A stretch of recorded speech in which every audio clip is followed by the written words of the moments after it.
আমরা যারা মানবতাবাদী আমরা প্রায় বলে থাকি যে সব মানুষই সমান।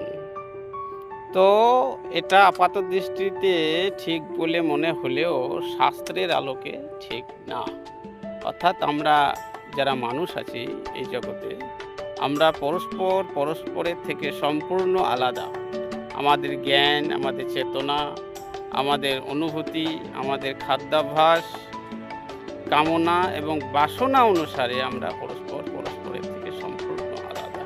তাই ভগবান শ্রীকৃষ্ণ পদ্মপুরাণে একটা শ্লোকে বলে দিয়েছেন যে চতুর্লোকসানি মনুষা, চতুর্লোকসানি মনুষা, অর্থাৎ এই মনুষ্য জাতিকে তিনি 4 লক্ষ প্রকারে ভাগ করেছেন। অর্থাৎ আমরা যারা মানুষ এই পৃথিবীতে রয়েছি বিভিন্ন প্রান্তরে, আমরা 4 লক্ষ প্রকারের।